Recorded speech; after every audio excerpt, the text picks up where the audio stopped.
Hello everybody, welcome back to the channel. My name is Larry Bodenheimer and today we're taking a look at PyBlankStealer. Now PyBlankStealer is a 64-bit Trojan written for modern Windows operating systems, and as you can tell we are giving a throwback to the Threat Insights portal today because this is where I found it. So as we can see up here, the malware name is shellappruntime.exe. It was last analyzed 23 minutes ago, and the size is 13.69 megabytes. It was uploaded by a guest account, and it has no reputation as nobody has voted on it. When we come down to detections, we can see that Reversing Labs gives it Win32.Trojan.PyBlankStealer antivirus. Virus Total gives it 33 out of 76 detections, with Teddy/Python being the popular threat labels. AnyRun gives it a 100% threat level 2 malicious activity. Kaspersky OpenTip does classify it as malware. UnpackMe classifies it as malicious blank grabber. Hatching Triage gives it a 10 out of 10 for malicious scale. And CyberFortress gives it a 99.9% malicious confidence with Autorun, Neshta, and Delphi, which is interesting enough. If we take a look at Virus Total, was this actually packed using Delphi? I didn't even think about that in testing. Also, here are your popular threat tags. Portable executable, checks network adapters, detects debug environment, clipboard, spreader, checks BIOS, overlay, checks USB bus. Persistence, calls WMI, long sleeps, invalid signature, checks disk space sign, and 64 bits.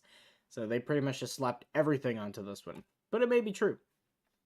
And we're not going to spend much time on Virus Total today. If you want to check the detections, details, relations, behavior, and community score, the MD5, SHA-1, and SHA-256, couldn't think of the names, will be in the comment section down below. So going back to here, this is also the information that you're going to want. Here's all your good stuff here, again in the comments. Now that we've taken a look at that, let's go ahead and minimize this and take a look at the properties of the file. So it looks like a little settings gear icon. And if we go to details, we can see shell app runtime with a pretty legitimate looking file version, pretty legitimate product name, good file version, and good copyright. I would probably fall for this. Now if we go to digital signatures, it's got the Accio Consulting signature, which we've seen before on the channel. And the timestamp is April 25th. If we go to details, we can see this digital signature is not valid. Email is not available, and the signer is Semantic SHA, probably 256. Yep, timestamping signer G3. So this is an invalid signature. That's one way to know that it's malicious because it doesn't work. We'll go ahead and close that. And now we'll go ahead and take a look at the programs we'll be using to analyze the malware. I'm going to put them in the order of my choosing because that kind of annoys me, and I'll close these folders as well. We have Firefox. Shouldn't have clicked that. We all knew that. System Informer. It's not Process Hacker anymore. Can you tell I'm rusty? Process Monitor, Wireshark, and Zooey. So we'll go ahead and reset the packet capture. We'll go ahead and reset the process capture. We'll go ahead and open up System Informer, and without any further ado, let's run us some malware. Do you want to allow this app from an unknown publisher to make changes to your device? Shell app runtime.exe, show more details. Here's what you get. We'll go ahead and run this, and as you can see, we've got Task Manager, or command prompt that immediately opens, and over here in System Informer, we've got a bunch of crap going on. So now we have error code 0x33. As you can see, a bunch of stuff did just close, and it looked like Firefox opened and closed as well. But we're not done yet, so we've got MSHTA, we're still opening a bunch of PowerShell scripts, and now what we've got just hanging out and chilling, we've got synaptics.exe, which is going to stay open for the entirety of the analysis, and cachebound.exe, which is going to stay open for a pretty good while, but it will eventually close out as well. This was not in testing. We did see this in testing, but it didn't just stay present on the computer. That may close once we close the error code box. And yes, it did. So these are the only two things that we should have running after all that, and that is correct. I don't see anything malicious or suspicious up here. So we're good. And we have this, what I can only imagine is a fake screen.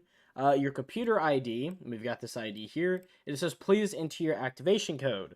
In testing, I didn't put anything, and I clicked activate, and it worked. He air quotes, worked. So I'm just going to put, I don't know, there we go. There's my activation code. Thank you for entering activation code. Please restart the program. So when I did this in testing and didn't put anything, this box didn't even show up, so that's interesting. We'll click OK, and now Cashbound closes. So I imagine it probably just errored and crashed last time, since I didn't enter anything. But as we can all tell, you know, it immediately just popped up and said, thank you for activating. It didn't check to see if it was a valid code or anything. It's obviously not a legitimate program. So we'll go ahead and take a look at Wireshark, and we have a little bit of traffic, but if we scroll up, we can see the vast majority of this is an IPv6, and up here we have a bunch of duplicate acknowledgement packets for TCP, and we've also got some malformed packets. Now, this is very interesting because we've never actually seen anything classified as a malformed packet on this channel. Script Kitty L, and I've actually never seen it in red. That must be from the new update. So, expert info, error malformed packet, exception occurred. And here's your packet. And it's going to do this with all of these, and as you can see in the middle, it says TCP acknowledged unseen segment. So, this is all coming from an IPv6 address. And as you can see, we have a bunch of this traffic going on. A whole bunch. And of course, once we take a look at our lovely, lovely process monitor, I will go ahead and stop this packet capture, and we'll load it through Zooey as well. So go ahead and minimize that. And we will go ahead and open process monitor. So as you can see, we have 6 million events. Not a huge amount for the amount of time that's gone by, but we will probably stop it not too much later. So process name is going to be, I know it started with, it didn't start with setup, it started with shell. Shell app runtime, and then operation is going to be create file. So click add and apply. And it will take a few seconds because we do have quite a few events that have been processed by the process monitor. Although it usually doesn't take this long. There we go. And as you can see, we have almost 8,000 events. Now, I'm not going to read through every single one of these. However, fortunately, I'm not going to have to. Now, if we come through here, we should immediately see some pretty interesting things. So we've got some .pyds, which is a pretty good indicator that this malware was written in Python. However, if you've looked at the tags and obviously, you know, PyBlankStealer, you probably had already guessed that. And then we've got an rreg.key, rar.exe. Matter of fact, if I jump to that really quick, it looks like that has unfortunately been deleted, so we can't pull that up. We'll keep going. We got VC runtime 140.dll. We see that a lot. Base library.zip in the same temp folder. Python 3.dll, ctypes.pyd. And then rreg.key again. Python 3.1.1, so it was probably written in Python version 3.11, which makes sense. lzma.pyd. Base library.zip. sqlite. Now, I haven't seen it yet, and I'm not going to spoil it for you. Also, here we go, email HTTP. But there is something that we've seen on the channel before, which is pretty bad. But I'm surprised it hasn't come through my vision yet. Now, here we go. This isn't what I was talking about. However, we can see that it is accessing the startup directory. Now, if we go to startup programs and open this folder, it doesn't look like there's anything that has to do with the malware inside of here. However, if I had to guess, this probably doesn't really process until the computer restarts, and we're probably going to get this little file here, the synaptics.exe, under a different name. So this is probably a rat, remote access Trojan, instead of just a simple info stealer, if I had to guess. Now here's what I was talking about earlier. program files, common files, SSL, openssl.cnf, which means OpenSSL was installed on the computer. So that's great. Now, we do have this random string.zip in the temp directory. If we wanted to jump here, it, true to its word in process monitor, has been deleted, unfortunately. And here is the sample template LumaStealer script. All the browsers, all the stuff. I'm not going to look through this, obviously. However, it does look for a few unique things we haven't seen before. So we've got T-Launcher profiles, and if you don't know, T-Launcher is basically a Minecraft launcher for cracked profiles. We also have Meteor Client. I'm not sure what that is, but I'd imagine it's like T-Launcher. Novaline, alts.novo. We got cheatbreaker _accounts. Alts.text. Unfortunately, that's not here because we don't have Minecraft on the device. Intent launcher. So we got a few interesting things, and it does also look for other clients. Badlion, PolyMC. I've not heard of a lot of these because I don't play Minecraft nearly as much as I used to, but it's still interesting that it's there. It does also query everything in the programs folder in the start menu, so just something to keep in mind. Now, we're not going to look through this because we've seen LumaStealer on the channel. Half of the malware we look at has the LumaStealer script inside of it. So fortunately, we can skip like 6,000 events because we've all seen this before. And if we keep going, we can't go all the way to the very bottom, but here we go. It sees that it's calling cmd.exe. There's that zip folder, which unfortunately is no longer here, as we've seen already. So it does a pretty good job of hiding its tracks, but as we go on, we'll be able to see that we still, what's the words I'm looking for, that it doesn't hide everything that it does. So as you can see, we've also got a bunch of credentials. So it looks for your Brave autofills, your Brave history, and if you don't know, by the way, Brave is a browser, your Edge history, and then desktop documents, downloads, music, pictures, and videos. Simple enough. But then we also get display and antivirus, MAC addresses, system info, and task list. So this is the big number that we're looking for. Pretty bad. And obviously the rest of these aren't great. Now, if we do try to jump to these, they're no longer here. However, it doesn't hide everything that it does. So if we go to C, users, Larry, that's me, app data, local, and temp, we can see that while we can't find the folder that was here, we can see that there is a bound.exe in the temp directory. And if we click properties and go to details, there are no details. So that's probably the thing that we're going to see on startup, if I had to guess. I could be wrong. I haven't done the restart in testing because I like to keep some of this blind so you guys can see my actual impressions rather than everything being scripted. But if I had to guess, that's probably what we're going to see. We also have this random string.ini. In testing, it was a different string, so that's how I know it came from the malware. And if we edit it, we see HTML language English, and we've got the sample error 404 not found that you would see basically on a Google web page if the link you try to go to does not exist. So there you go. It's basically like an HTML file. I don't see anything else here except for the np command run.log. If we open this, np command run, command line, C program files, Windows Defender, remove definitions all. So it's weird that it just dropped this in the temp directory for us to see, but basically this makes, how do I put this? This makes your Windows Defender entirely useless. So in this case, it doesn't look like it has disabled it, at least in this script. It may have absolutely disabled it somewhere else. And obviously for this virtual machine, we do have it disabled. But it looks like you can run anything on here now and Windows won't catch it. So that's pretty interesting.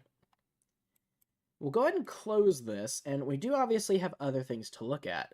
So the next one I want to look at, we want to go to filter, and we want to replace shell app runtime with, if I could select this, Synaptics. So we'll add that and apply. And it looks like we have 13 million events at this point. So the malware has done everything interesting that it's going to. After it analyzes this, I am going to go ahead and pause the process capture. And also, while it's doing this, I am going to stop the packet capture. We're going to save it as 1.pcap. And we're going to go over here to Zooey, import data, documents, 1.pcap.ng, and we'll let that do its thing. So it looks like this is done, and we have 514 events. So we'll look through here really quick. We'll also go ahead and pause that, because I forgot. And we'll see if we see anything interesting. So it's calling its own program. That's fine. Win32.Net, these are a bunch of DLLs we've seen before on the channel, so I won't go through them unless we see anything unique. It does actually make a note of the fact that we're using Fiddler. I don't know if it's not stopping the malware from running because Fiddler is not running and we just have it downloaded. I have seen malware do that before, but as you can see, it's querying our requests and our responses and our scripts. We go through here, it also finds the video tools folder, doesn't care what's in there. It calls the main program, the shell app runtime, and it makes a note, I think, of VMware tools that are installed. Although it may have just been I saw video tools and testing, and that's what my brain went with. We do see that there is a temporary executable. However, that is no longer here, and you guys could probably tell that because we were looking at temp not too long ago. In tmarta.dll, what else do we have here? We have an ICO for that same executable, also not there. We've got Synaptics WS, and keep going. Is there anything else interesting here? We have a webio.dll. That probably has come with the computer, but I've not seen it before. And we see a bunch of stuff happening in local low for most likely Microsoft Edge. And then it calls that INI that we saw earlier. And then you got your history.ie5. All right. Now, the last thing we could take a look at, because I like to be thorough, we can go ahead and replace synaptics.exe with a cachebound.exe. However, you guys are going to see pretty quickly why that's a pretty bad idea. It's going to take a little longer to load. So 20 seconds. So at this point, go get yourself a cup of coffee, make some popcorn, whatever else you feel like doing. 3, 2, 1, and we're done. Now, the main reason why that's a bad idea, you may have already seen it, there's 151,000 events. So obviously, I'm not going to look through all of these. I think I would rather just analyze it statically at that point. However, if we look through here, let's go, oh, that's way too slow. If we look for anything, it's querying the Brave VPN helper. So it really is making a note of the browsers that you have installed. And to test this, I did actually install Brave. If you've seen my videos before, you'll have known that we only had Firefox and Edge. However, I did install Brave to see if it would actually start querying its installed files, and as you can see, it does. However, once you move on, it's very clear when you take a look at VMware drivers for Windows 8, and you think, oh my god, it knows we're running VMware. But then you start to look through, and it's really just like querying every single program that's installed on the computer. It doesn't care that you have VMware installed, because it probably doesn't even know what VMware is. So there's no point in looking through all of that. I did just want to show you guys because it was running for so long, you may have thought, oh, there might be something interesting there. It's just querying everything you have on the device. So that's the last interesting thing to look at. Now we'll go ahead and open up Zooey. We'll put it in full screen and we'll query the pool.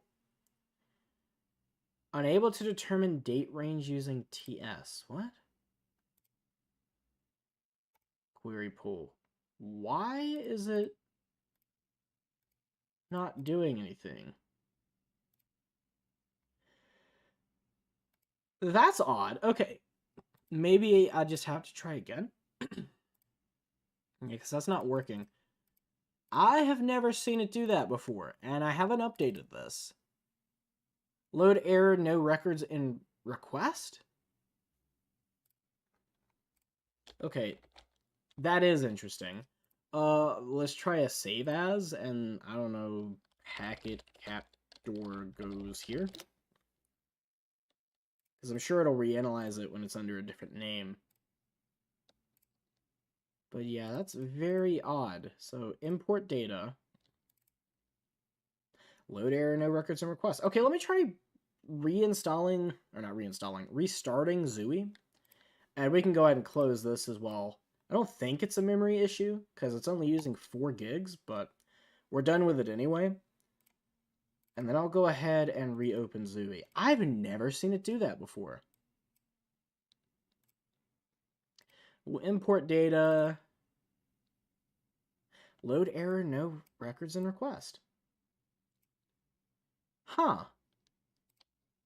Okay. Well, we'll still see everything that we needed to see through VirusTotal. However, we can't open Firefox. Can we open Edge? No, we cannot. I have a theory.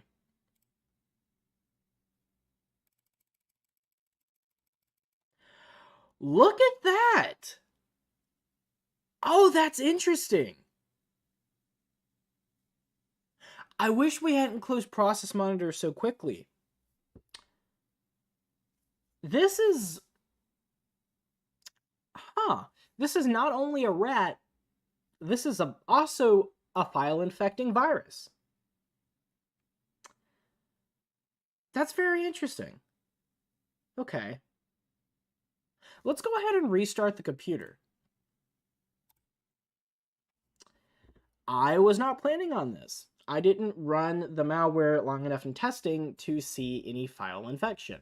I didn't try to load the Zooey script. I didn't try to reopen the browsers. So that's on me. But this will make for an interesting video. And if we open this, please tell me we can open Process Monitor. Nope, that's the wrong one. System Informer. Unable to load the following plugins. And as you can see, that blank name.scr just ran in the background. So that is our persistent file. HS was not found. Oh, but it still works. Okay. We do have a conhost.exe running here, but I think that's legitimate.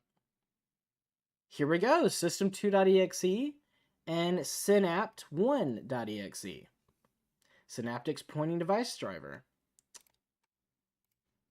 What is this over here? Do you want to allow this app from an unknown publisher to make changes to your device? Sure, why not? And now we have Synaptics running in the background. And fileco1.exe, which pretends to be a OneDrive co-authoring executable. That is very unique. Huh. Now I have to wonder if I should put virus in the title or Trojan, because neither one of them is incorrect.